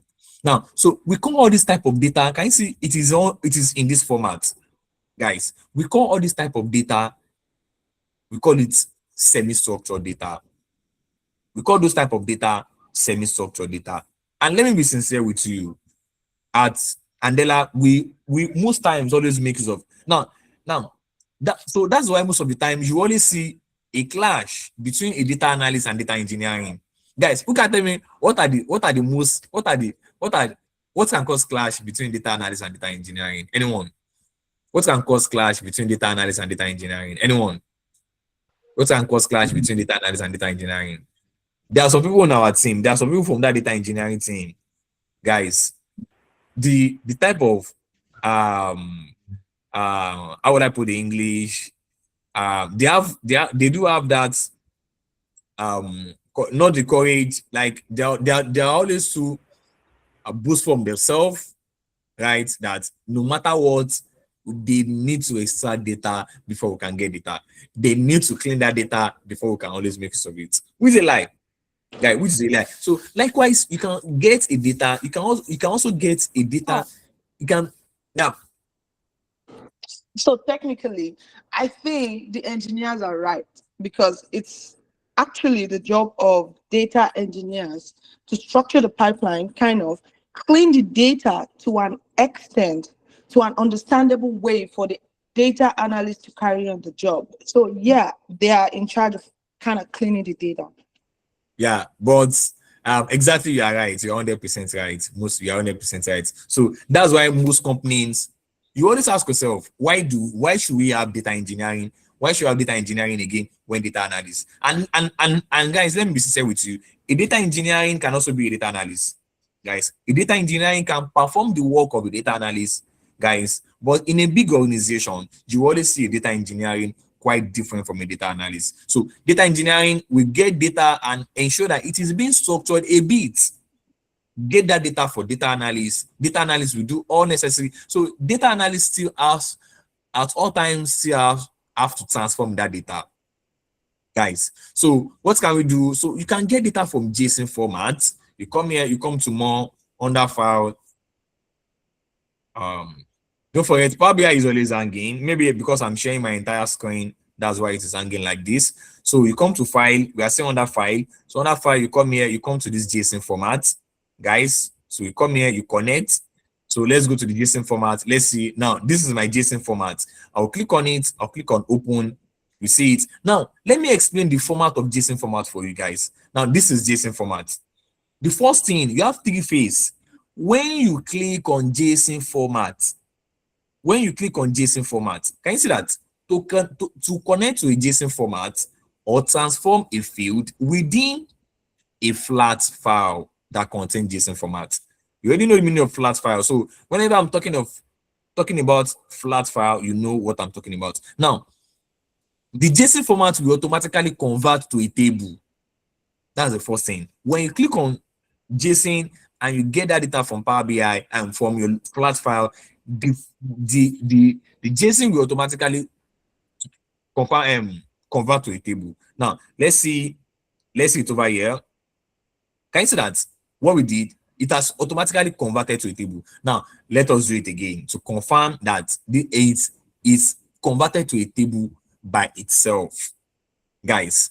Now, because when you go for an interview, being a Power BI developer, these are the kind of questions that you always meet, and these are the kind of questions that they will always ask you. Now, everything is not about building dashboard.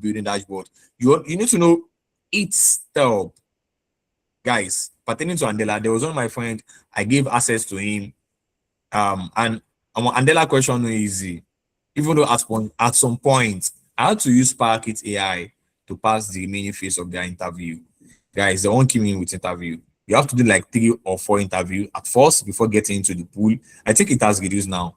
After that, then when you are being matched with a client, you also do interview, like 2 or 3 interviews with that client, guys. So know that, okay, for the client to be certified that, okay, so they can just ask stupid questions of which you yourself you do not expect, right? Nobody will give you technical project to go and build dashboard.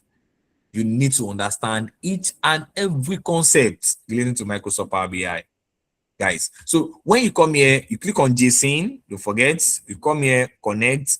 The first thing after connecting to your JSON format, it will automatically convert to a table. That's the first thing. It will automatically convert to what? To a table. So let's see what is connecting to. You see that it will automatically convert to a table. Let's wait and see what we have.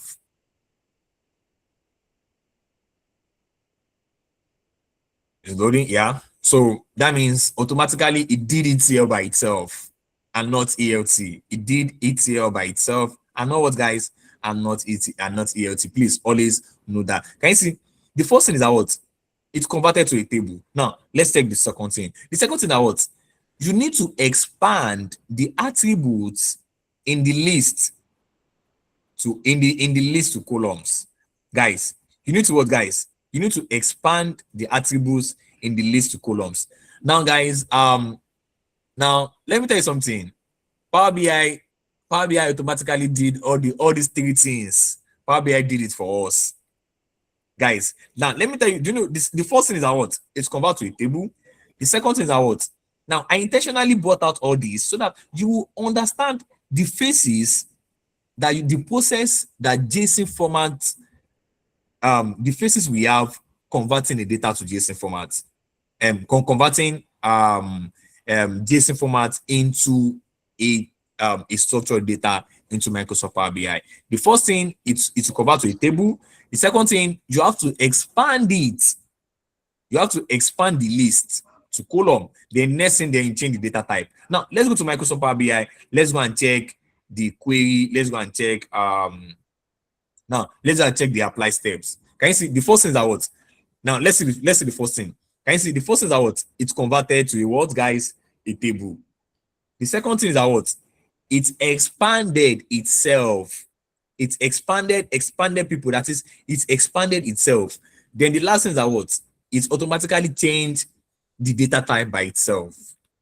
Guys, you need to understand all this. There was a time during the process of getting job with this data Andela, right? So directly, I'm not working with Andela directly, but it's Andela that pay us. The clients pay Andela, and Andela pay us our salary every month. So which is 100% remote. So you can get access to it. We can get access to it. Anyone, I have the link, but I always tell you, you need to know Power BI. You need to know SQL. Those 2 things: Power BI, SQL, and PowerPoint. Guys, I have to go and learn PowerPoint especially because you must be able to present your Power BI projects to the necessary stakeholders and so don't forget that the first thing, it's converted to a table. It's to convert to a table. Next thing, you have to expand it so that you can have all the lists. And the last thing is that what? You have to change that data type for each column. But Power BI automatically did all these 3 steps for us. So what you are going to do is that if you want to write your own blog, you can just click on this place. That the first thing is that what? You have to, that's converted to a table. Next thing, you click on this list. Can you see? Can you see this list? It is this list you click on this list. Where is this? Now, so you click on this list. Can you see this list? So now, the difference between you doing it and then you having it, can you see that? I'm supposed to have, this is the name of the table. The name of the data set is actually people. So I'm supposed to have first name, last name, gender, age, and number, and not people.first name, people.last name, people.gender, people.age, and people.number. What are you going to do? Go back to where you have expanded. Go back to where you actually expanded. Guys, go back to where you actually expanded. What are you going to do? So you come here and you click on who is that?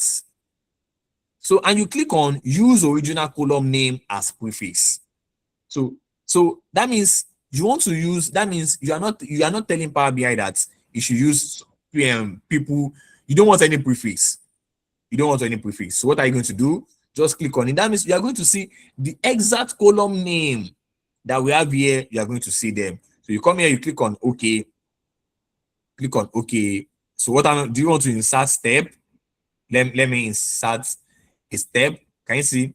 So can you see that I have first name, I have last name, I have gender, I have age, and I have number, guys. So quite different from what you have earlier before, which is over here, which is what, guys? People.first name, people.last name, people.gender, people.age, and people.number, which is quite different from that. So what are you going to do? You come to your expanded people, then use original column name as prefix. You click on OK, So you are going to have your original column name exactly the way it is. Then from here now, you can come here, close and apply to your Power BI. So this is how to get data from JSON format. So now, we already talked about, so what are you going to do here? Let me discard changes.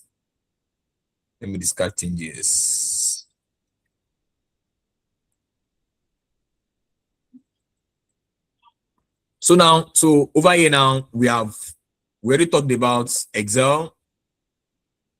So we already talked about Excel. We already talked about PDF. We talked about CSV. We talked about JSON, getting data from JSON.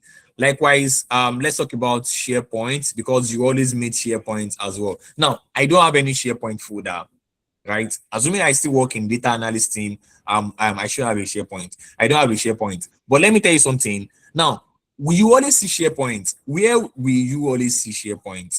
Now, let me explain this.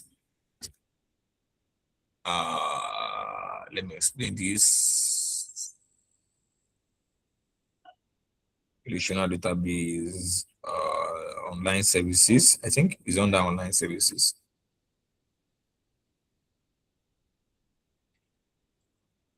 Yeah, okay, yes. So this is it. Now, where will you always see SharePoint? Now, don't forget, for you to connect to SharePoint, guys, you need a URL. So SharePoint is just like a website, guys. SharePoint is just like a website where all your folder is. Likewise, it's just like a how will I put it? It's just like a Google Drive as well. SharePoint is just like a Google Drive. SharePoint and Access database. Likewise, also here we also have Access database. So under this database, so your Access database is similar to here. So I'm still going to explain. So I'm still going to come here and explain how to get data from database as well. Then I will come to how to get data from online service and how to get data from some other important things as well. So not everything we're going to talk about, because every time, not everyone will actually. For example, now this Azure DevOps, no, you don't make use of this. Now you always use SharePoint Online list. You always use Microsoft Exchange Online. They are just like Google Drive as well. You always use they are just like Google Drive as well. Let's see. You should already have OneDrive also. So all these it does not exist. Now you can also get data from GitHub. As well. Now, so let's continue from that SharePoint data. Now you have over here. Now let's get it. Now, when connecting to data in application, you would begin in the same way as you would when connecting to other data sources. Now, the first thing, if you want to get data from SharePoint, you click on Get Data. Now, don't forget, you click on Get Data. Let us try it. SharePoint, File, SharePoint folder. You click on Connect. So, what it's going to ask for a URL. That is exactly what it's going to ask for. It's going to request for a URL. So, you need to have the URL. Can you see what it's requesting for? So, you need to have the URL of that folder, like the same way you have the URL of your Google Drive. The same way you have the URL of your Google Drive. The same thing, you have to insert the URL of your SharePoint folder. You can ask in your interview, how can you connect to a data source? How can you connect to SharePoint folder? You can only connect to SharePoint folder by accessing the URL from the SharePoint Online list. Guys, from the SharePoint Online what, guys? From the SharePoint Online list. So now, this is a sample of, guys. So this is a sample of SharePoint. So whenever you are writing your technical blog, you need to come here. You need to come and download this. You can just right click on this, or you click on this, or you click on over here. Let's see how can you download it. Or you can just take a screenshot. I'll teach you how to take a screenshot tomorrow by God's grace. So now you need to take this. Just come here. You come to this PowerPoint, right? So the first thing, if you are writing a technical blog, so you come here, get data.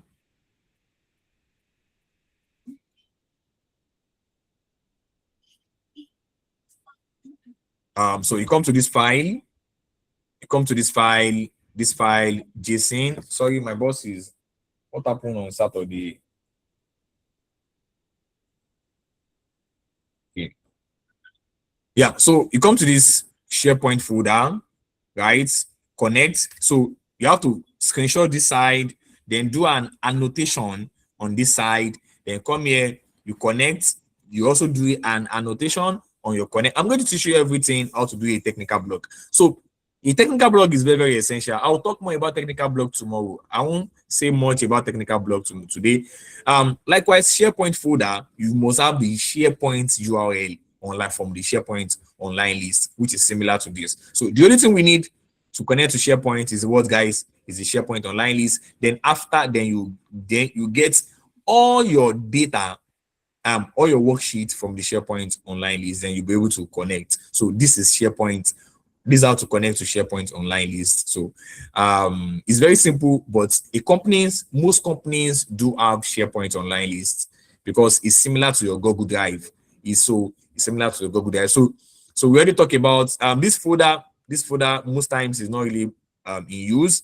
Package most times is not mostly in use. Now let's go to database. Now, how can you get data from database? Guys, how can you get data from database? Now, we have different form of database. We have SQL Server database, we have Access database, we have Oracle database. Don't forget, we have different cloud service. Now, it is all the cloud service that have database. Microsoft have the cloud service. AWS have cloud service. Google have cloud service. IBM have cloud service. Which one again? Azure have cloud service. So the one for Azure is Microsoft, guys. The one for AWS is Amazon. Can you see Amazon Redshift? The one for Google is Google BigQuery. So all the cloud service that we have, they have each of their database. Now, they have each of their database. Now, how can you connect to MySQL? Guys, how can you connect to MySQL? To connect to MySQL is very simple. The thing you need, so let's assume how to connect to my MySQL. Now, I taught this Power BI class as out of December. So there's something specifically you need to have before you can connect to your database, before you can connect to your Microsoft database, right? So you need to have your server and you need to have your database, right? So how will you get your server and how will you get your database? How will you get your server and how will you get your database? Now, this is my SQL. Guys, so this is my SQL. Guys, this is my SQL. Now, let me close this SQL and reopen it again. For you to understand, if you want to connect, now, the same way you are connecting to my SQL database, is the same way you are connected to all other SQL database that we have. Guys, it might not be all others, but at least 90% of it. I can guarantee for Amazon Redshift. Now for database, and don't forget, while I was working with and while I was working as a data analyst, we normally get data from database a lot. We normally get data from database a lot because we have some data analysts of which their specialty is just to be writing SQL queries for us. From SQL queries, then they will send us the server and the database name. So we only work with the server and the database name, guys. So it's the same thing with the PostgreSQL. Now, if I want to connect with the PostgreSQL, he is also going to ask and request for the server and the what and database. Can you see? The PostgreSQL is going to ask for two things: the server and the database, guys. So I don't have PostgreSQL on my laptop. Now, the first thing, come here. Let me open my SQL on my laptop here. Let me open my SQL on my laptop here.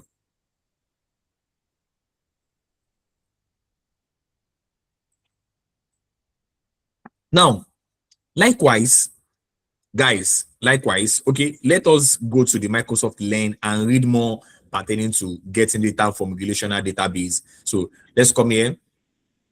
Let's come relational database. Now, let's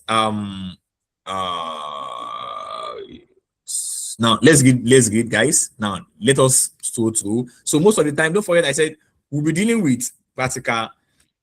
Sorry, we'll be dealing with practical and we'll be dealing with theory, guys. So connect to database in a relational database. The first thing is what you are going to do: get data. After get data, if it's SQL Server is for Microsoft. SQL Server is for Microsoft. The same thing with MySQL. The same thing with PostgreSQL. Now, when you click on this place, what is it going to ask for? It's going to ask for your server and it's going to ask for your database. It's going to ask for your server and it's going to ask for your database. Now, I'm going to explain the difference between this import and direct query.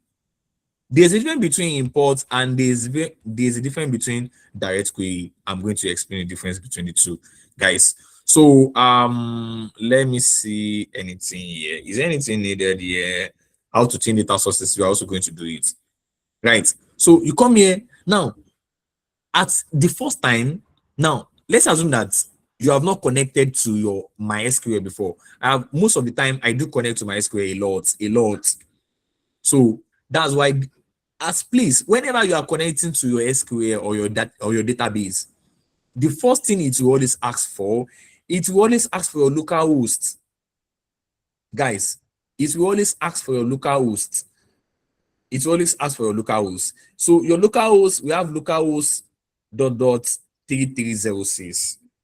Localhost .3306. So it will always ask for your local host, guys. So now, what's your database? What's your database? So this is loading. Don't mind me. I have a lot of queries over here. So you come to your schema. Now, this is your schema and this is your what? This is your schema server. Come in.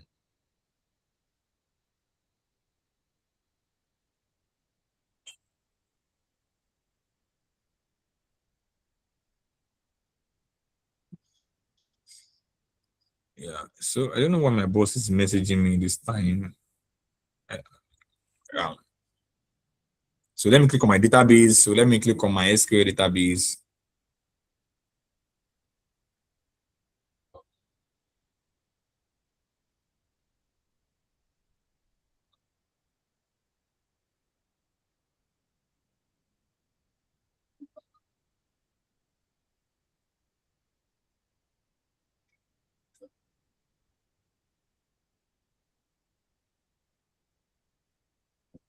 Now, so if I click on my database,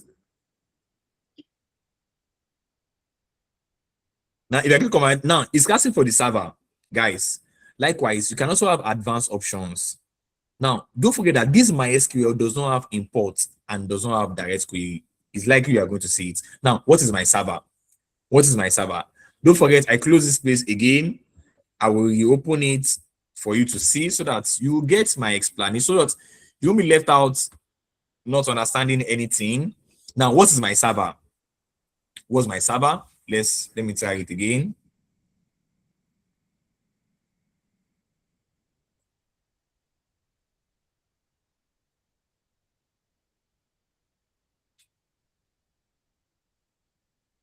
Okay.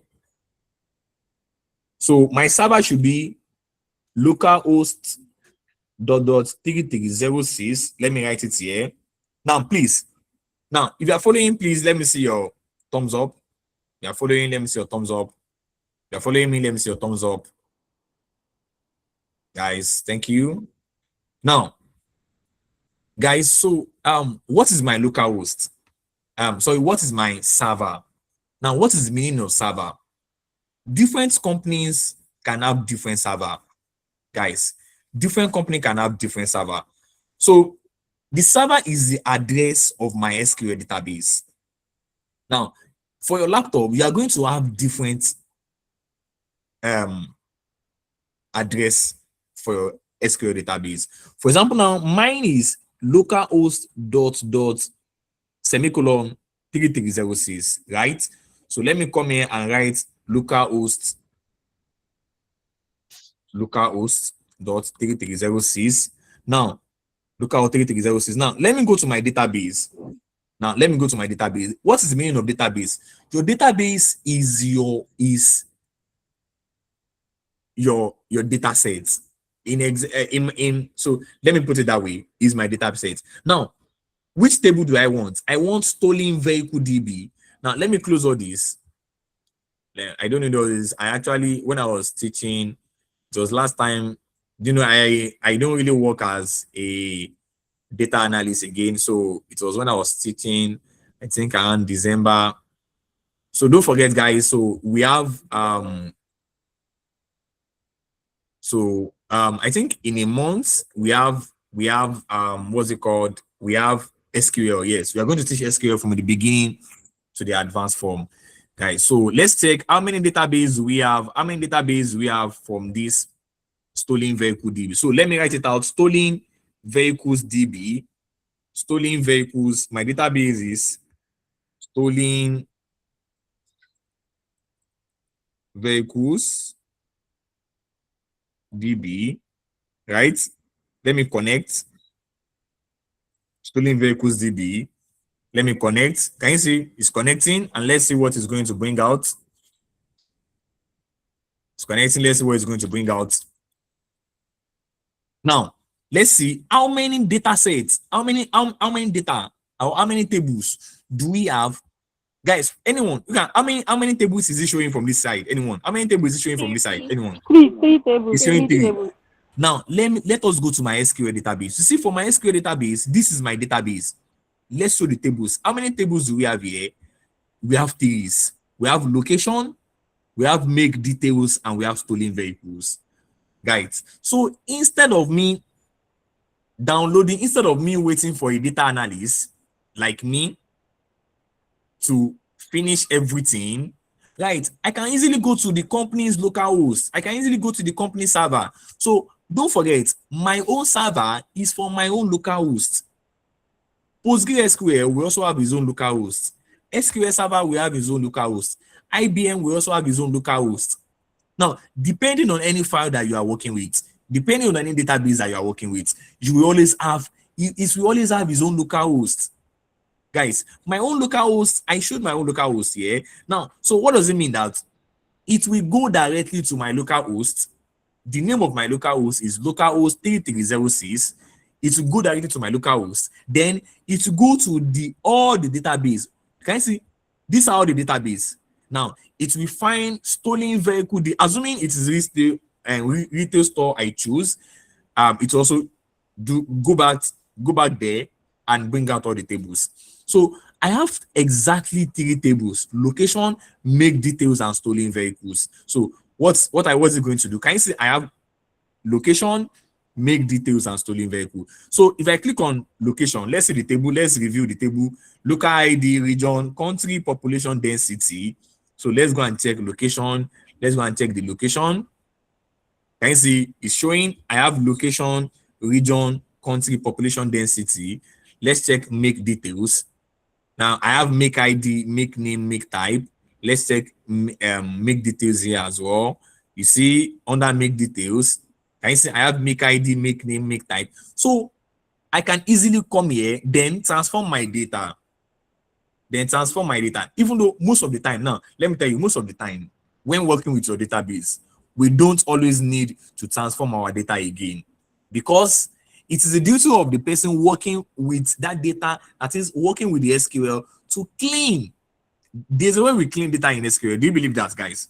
Can you see? Do you believe that we always clean data in SQL as well, guys? Do you believe that?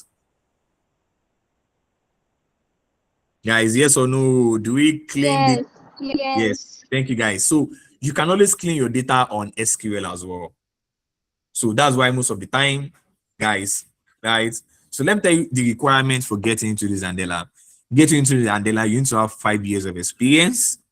Guys, make I no lie, I don't get 5 years of experience. So make I show you exactly when I finished school. I went to Inlag and I also went to Ajayi University. Due to the strike, I find my way out, but I'm actually using the certificate from Ajayi University. This is when I actually finished, guys. So, and then relating it, but there are a lot of queries that there are a lot of questions. I was able to get 5 years of experience finishing from starting January 2022 with a lot of explanation.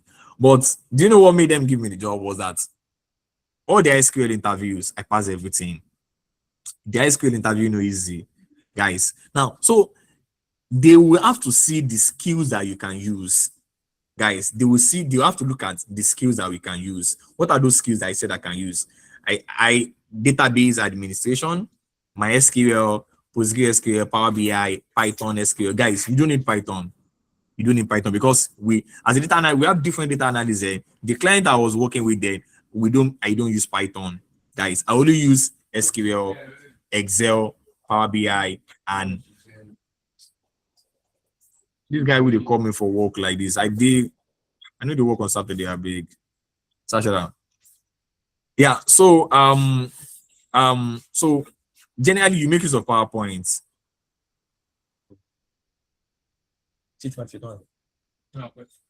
No, maybe next 20 minutes. Hold up. You? This one here. Yeah. So very sorry. So as a data analyst, don't forget I told you need to know PowerPoint. You need to know PowerPoint. Can you see all over this all over the place I specified that I worked? Make I no lie. I know Sabi this emotional benefit. I know lie. I know Sabi them. I know Sabi this evolution. I know Sabi them. I just use them actually. But I Sabi someone from Bosak, right? Because I know that it is the last place of your work they have to verify. So they verified from there, and then I use them. So I have to put one of my boss that gave me access to this, and Andela also said I need to put PowerPoint in everything. Because you can't expect a client to go to your dashboard to be understanding everything in your dashboard. You need what? You need PowerPoint.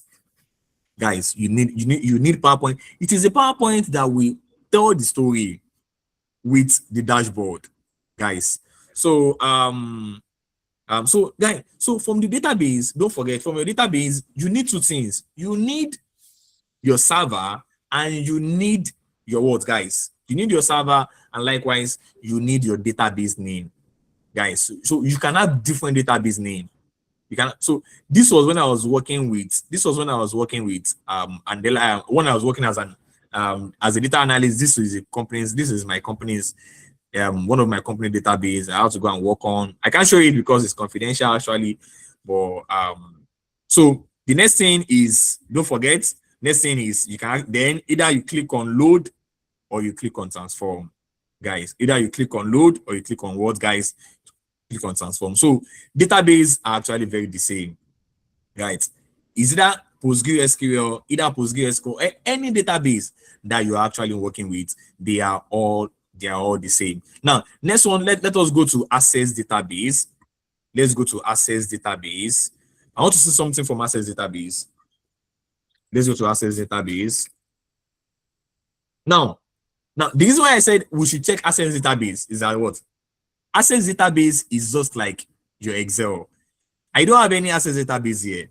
Now, so your Access Database is just like this folder is just like all this folder, all this sales folder, all this PDF folder, of which when you click on it, it will take you to either the local file or anywhere that you want to take your file from, guys. So you can also get data from your Access database. Likewise, what others. So I've already explained from file. I already explained from database. So from your database, also don't forget Oracle database.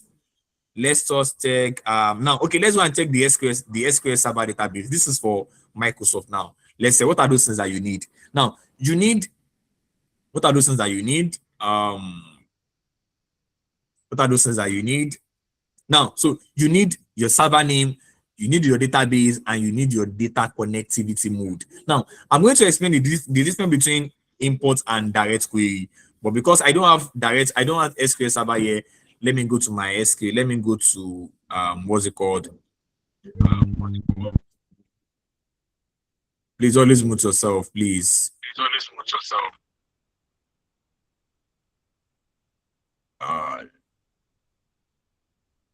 So let me go to my SQL. Yeah, my SQL database.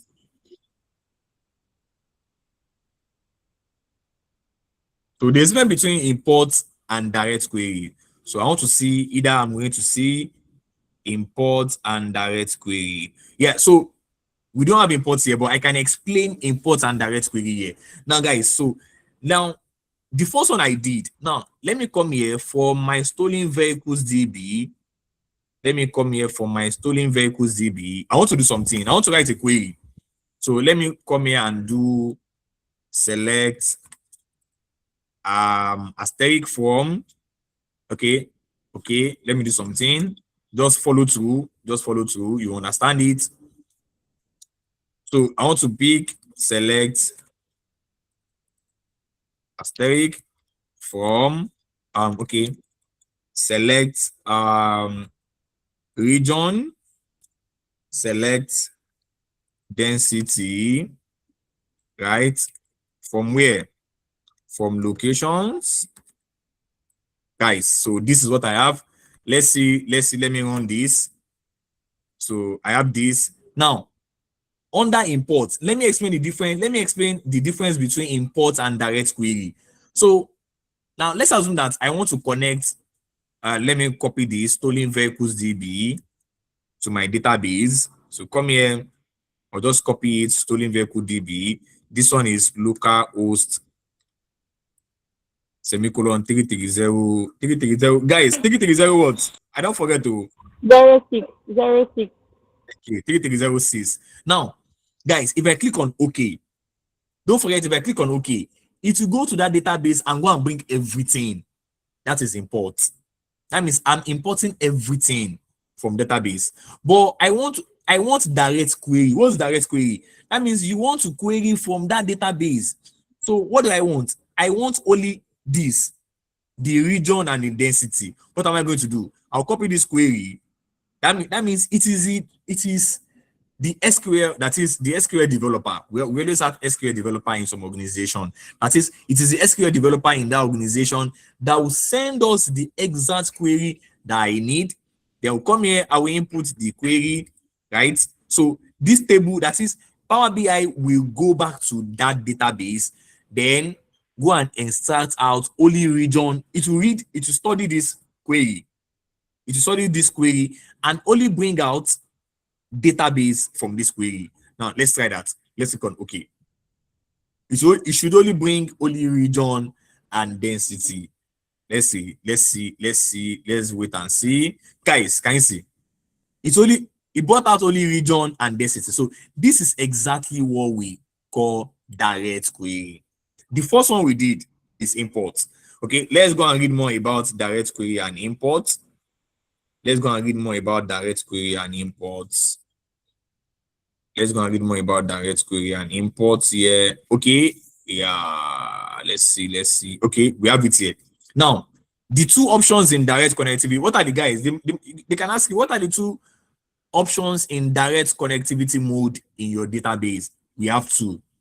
We have import and we have direct query, guys. So Now, whenever you are writing your technical blog, I want you to write it as well, right? Let your technical blog be full. Everything I did, ensure you do it. Now, under your import means you are bringing everything. Import means you are bringing everything, right? Why direct query? Now, mostly you select import. Other advanced options are also in so, but you have to, let's see, let us read from this one. Did not explain. Okay, now import data by writing an SQL query. So this is exactly what we call direct query.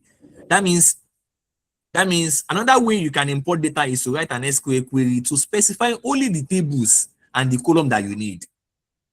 That means you're only bringing, so for this now, for this now, from the server name and the database name, right? That means I only want you to bring ID, name, and sales amount from the sales table. I only want to bring ID, name, and sales. Can you see that it is similar to the one we have? ID, name, and sales amount from the sales table, guys. So that is the only thing that we want to bring. So that is for your what, guys? That is for your direct query. We have two data connectivity under database management. The first one is your what? Import, and the second one is your what, guys? Direct query, guys. So that is the second one. So so I think I'm done with direct. I'm done with database. Then the next one I also do in getting data from different sources. Likewise is Azure. So when you are connecting to your Azure, I'll advise you, Power BI is only for Power BI developer, but don't let us go to Power BI developer yet. Power BI developer goes more deeper, guys. Don't worry. In our strategic 2026 plan, we have Power BI developer syllabus as well. Now let's go to online service. Now always leave this Power Platform. Always leave this Power Platform. We have a career quite different, which is Power Platform. I don't know Power Platform, guys. I don't know Power Platform. Likewise, we also have Fabric. So you can also get data from Fabrics as well. Likewise, you also have online service. So online service are the Microsoft Exchange. Don't forget, anything from online service, you need a link. You can also have a GitHub. Now, when you get to GitHub, that means you have to go and bring the GitHub link. Guys, you need to go and bring the GitHub link. If I click on continue, that means you need to go and bring the GitHub link. So likewise, let us try for web and we call it a day. Let us try for web and we call it a day. Let's get data from web and we call it a day. Let's get data from web. We call it order. Let's click on order. Now you can also get data from order, which is web. Now, so how do you get data from order? So you come here. I can go to. Let me go to Wikipedia. Let me go to Wikipedia. So I think I should be able to get data from Wikipedia. Let me click on Wikipedia. I should be able to get data from Wikipedia. Now, so you can go to any of their data. You can go to any data of your choice. You should be able to get data from. You should be able to get data from any of your. Now, let me go to Wikipedia. Should data go do this place like this? Let's try it out. Let's try it.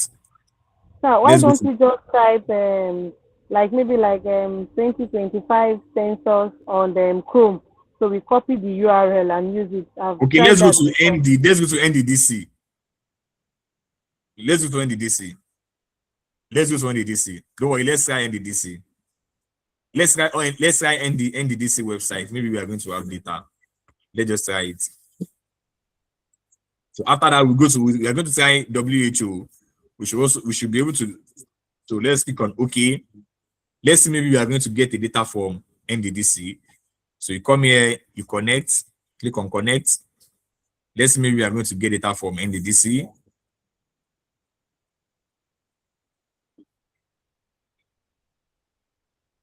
There is no data there.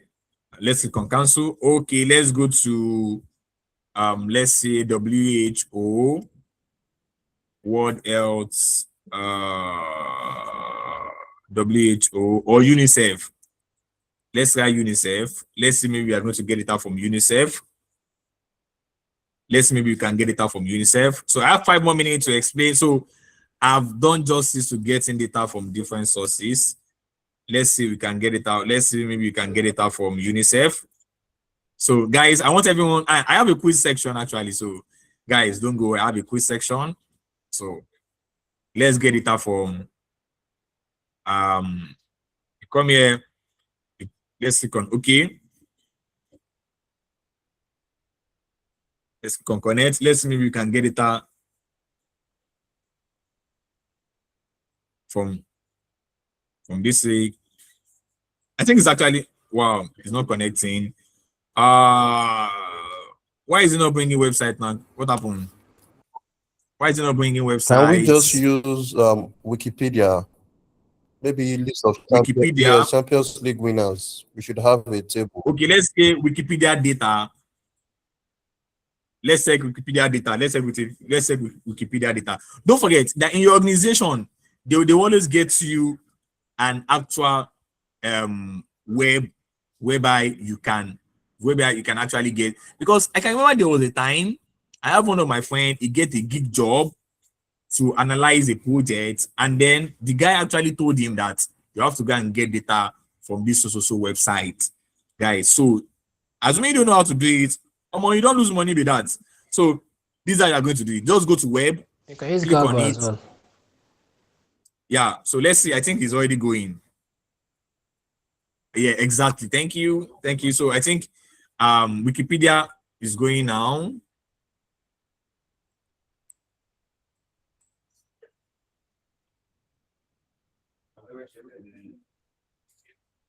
Let's wait. So it's loading. So don't forget. Now, can you see that I have data? So can you see I have data here? I have different data. Can you see I have different data? Likewise, you can actually try this. So now, so you can get data from different sources, guys.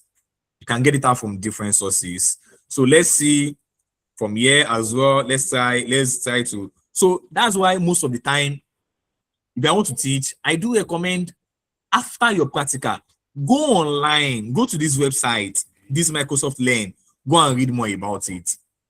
Go and read more about it, guys. Go and read more about it. So now, so the last part where I'm going to stop, is data source setting, guys. Data source setting. I'm supposed to use slide to explain, but I think you guys should get my explanation. Don't forget, I already explained SharePoint Online. Don't forget, what do you need? You need a URL. Don't forget. Then, when talking of Power BI data source files, PBIDS, what are those things? PBIDS contain a single set of required data source connection. This most time, can you see there's an error? Power BI data source file do not store user authentication like username. So most of the time, it's not always mostly in use. The query editor, what do you use Power Query Editor to use? We use it to shape and transform data. Don't forget. Likewise, storage mode. Don't forget, I explained storage mode, import, direct query, and dual. Don't forget, I did not explain, but let me go back and explain that more. Now, we're talking of storage mode. We have 3 storage mode in Power BI. We have import, we have direct query, and we have what, guys? We have dual. Now, what you know the meaning of import? That is table stored in memory within Power BI, and queries are fulfilled by cache data. That means the way we have, guys, so the way we brought our data from Excel, from PDF, from CSV, they are imports. Even though the way we brought our data from database management system, of which we did not query it, is also imports, guys. So all the table, they will be stored in memory within Power BI. They will be stored in memory within Power BI, guys. So actually, import data is actually the best. It's actually the best. Likewise, direct query. What's direct query? That is tables connected directly to the source, and queries executed on demand and the source. Guys, what does that mean? That means after you writing your query, it won't bring all the data. It won't bring all the tables. It will only bring the only queries executed at the source. That's what that's the only thing it's going to bring, guys. So can you see, depending on the data source, generally it can be slow because most of the time you can have. So there was a time I have a database. We have a database in our company of which is a company database, a client database from 2002 to 2025. Yes. So can you see, it's a very, very large data set. So we have to be querying. So it's going to be more slower. It's going to be very, very slow compared to import data, guys. So likewise, number of data, so they can be unlimited. Data transformation, direct query normally have limited M language, guys. You do have limited M language, and likewise data modeling. Data modeling under import data is not restricted because you are bringing a lot of data, but under direct query is restricted because you're just bringing like just only 2 tables or just like 3 tables. That's the only thing that you are bringing. My boss will message me. Tapping.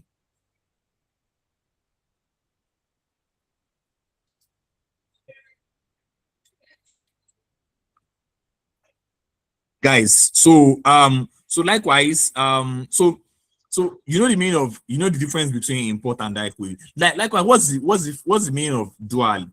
Dual means when you are using both import and when you are using direct query.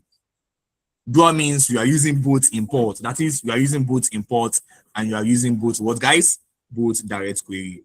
So that is your, so because of time, I'm going to stop here. Let me call the guy to stop this recording. So I'm going to stop here. So let us stop the recording so that we can have a quiz. So I'm going to explain data source setting. So data source setting allow you to manage your data connection and permission. Yeah, hello? Yeah, so you can stop the class, you can stop the recording by 6:35, but not stop the class. Just stop the recording.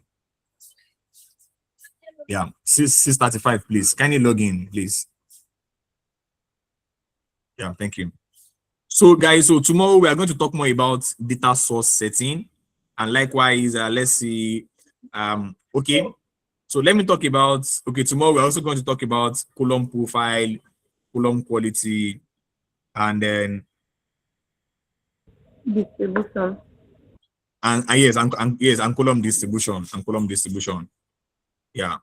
So let us stop the. So if you have any question, you can ask. All right. Let me stop sharing my screen. Yeah. All right. Thank you for the times you have used to explain to us. So my question is based on the SQL. So I use Debriver. So when you are showing how to connect with SQL, that's why I decided to ask. Because of when I see the selection of the SQL, I only saw my SQL and other database for that. But I didn't see anything about Debriver. But I can still use Debriver to connect. Do you know what? Let me get back to you pertaining to that PostgreSQL. You are talking of. So which one are you talking of? Debriver. I don't know of Debriver actually.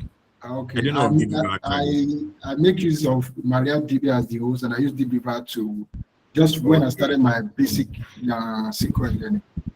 I think I don't really know about Debriver actually. I don't really know about Debriver. Any other question as well? Good evening. Yeah, good evening. Good evening. Yeah, good evening. I can hear you. My name is Idris. Yeah, so you can stop the recording now. Okay. So my question is pertaining to the ETL and ALT as the difference between the data analytics and the data engineering people. So my curiosity is why and for what reason do data engineers prefer Hello, Idris, can you hear me? Yes, I can hear you. Please, can everyone save his or her question till tomorrow? I have an emergency. Sorry.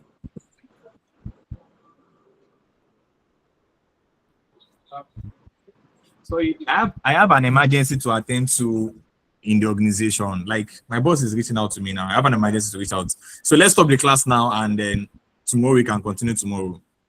Guys, Okay. so I'm very sorry, guys. Thank you so much, guys. Thank you very much. Thank you. You can connect with me on LinkedIn and definitely follow back.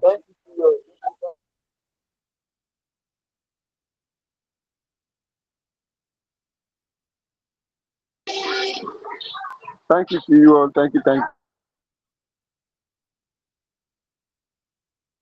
Sorry. Hi, is there a supervisor here still?